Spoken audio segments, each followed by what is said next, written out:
Hi, this is Jennifer Blacksmith. Dr. Jennifer Blacksmith is joining us here today to talk with us about the ACEs study. She is a licensed psychologist with the Northeast Missouri Health Council. And if you could just start, Dr. Blacksmith, tell us what is the ACEs study? Tell us about it. Yeah, thanks for having me. So the ACEs study, it started back in the early 90s. Dr. Vincent Felitti and Onda from Kaiser Institute and CDC, they came together to ask, I think it was around 17,500 adults about their childhood history, specifically trauma that happened in childhood. They wanted to see how that correlated with health outcomes. And so the 10 common questions that they asked them were regarding physical abuse, sexual abuse, emotional neglect, a parent in the home that had mental health, a parent in the home that was abused, a parent in the home that went to prison. And so they basically just go through those 10 questions, and if they experienced one of those in childhood, they marked a 1, and then at the end they added up all their yeses or their 1s, and so they correlated that with health outcomes. And so what they found was ACEs are very common. Nearly 60% of that population they surveyed had at least 1. And what they found was a dose response. So if you had, the number they found that correlated higher with outcomes was 4. So if you had 4 or more as an adult, you were higher likely, so it's a correlation, higher likely to have risk outcomes with related to heart disease, lung cancer, STDs, alcohol use, drug use, relationship problems, issues at work, kind of just those overall risk factors. And then they also found that the more ACEs you had, the higher risk you had. And so some of the research said that if you had 4 or more, 2.5 times more likely to have heart disease, 4.5 times more likely to have depression, 12 times more likely to have suicidality. And then 7 or more, that increased your risk of lung cancer and then also heart disease. And so this study is so important. I didn't come across this study until I think my residency when I was in Iowa. And I thought, where has this been? Like, why didn't I know about this? It was done in the early 90s. And so after finding out this information, I talked about it, shared a lot of it with different medical providers that I've worked with over the years and use it in my own practice, just as a conversation, and then also just as a tool for the medical providers I work with. And is this kind of the basis of what we hear a lot lately about trauma-informed care, trauma-informed classrooms? Obviously they relate, but are these, is this some of the research that has guided some of that? Yeah, I think so. I think knowing that trauma impacts the developing brain because the toxic stress that we experience in childhood is still impacting us as adults if we don't work through it. And work through it, we can talk about what I mean by that. Process it in some way, or have protective factors in place that help us be more resilient. And so I think that's yes. So getting back to the classroom, schools, what they're finding, if we can find somebody positive in this child's life, that will help reduce those risk factors. Because all the research supports one person in your life can make a difference, no matter what your ACE score is. And as medical professionals, so as our students, our future medical professionals, and of course this is important across all specialties, not just psychiatry, obviously, because we're talking about how it increased the risk of heart disease and all these other physical health problems. Yeah. What do you think is an important takeaway for our students as they go into clinics, as they start practicing as physicians? Like, what's a way, like a tangible way they can keep that in their mind as they're seeing patients?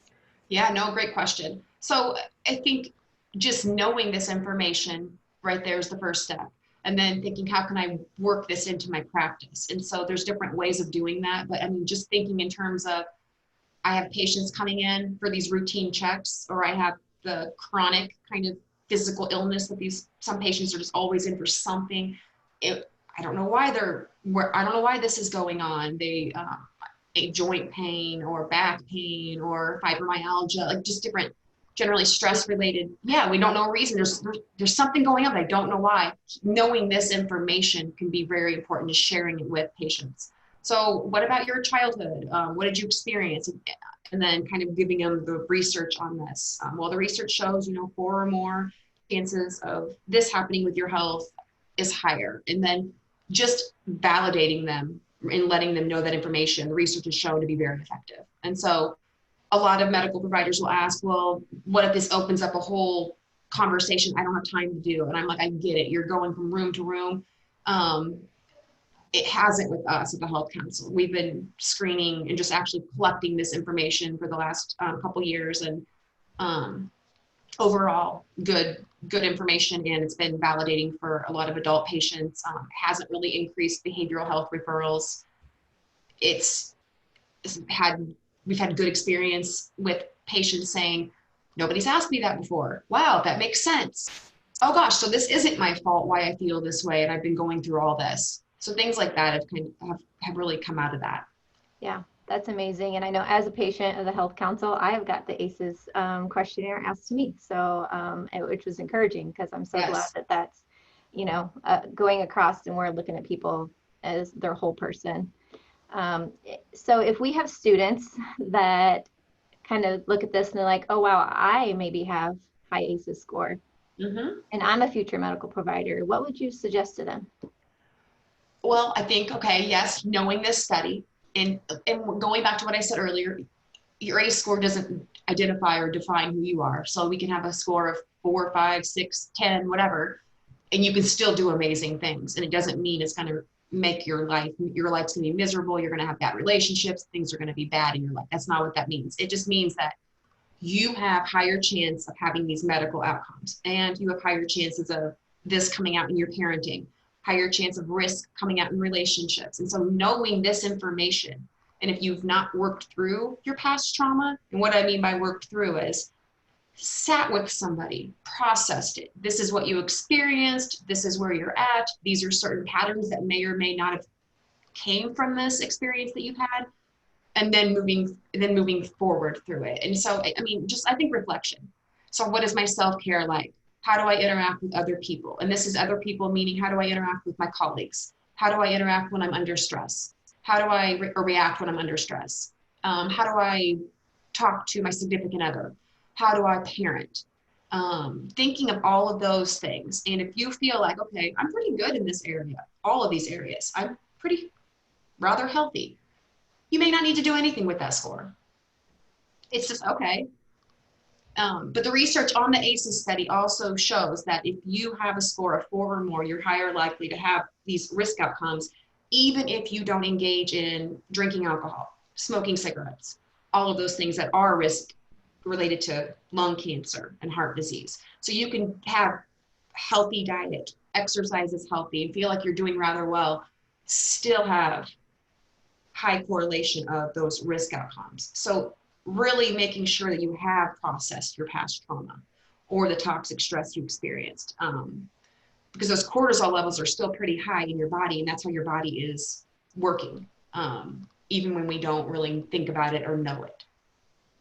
Yeah, and we work hard to let students know that we are here, the counselors are here, the mental health professionals, and we can also provide outside referrals as a preventative also, just like they as health professionals and doctors and dentists want their patients to come when they're well. We want students to come when they're well too. So that is one way that we try to encourage that, like proactive, and recognize, okay, I might have some things from my past, and I got through them. I was pretty resilient, but maybe that's still worth exploring a little bit and kind of talking through. Yes, I think it is. Even through my training, it was just drilled in me. Go do your own work. Make sure you work through whatever you need to work through before you become a therapist, a psychologist. Just to reduce anything, because the job we both know we have is stressful. Same with medical, it's different stress, but we're still in this field of high stress, and you have your outside stuff that you do.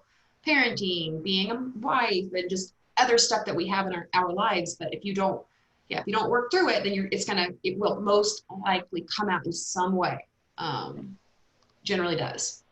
And we're highly resilient individuals, but we also have to take our own advice sometimes and take care of ourselves. Exactly.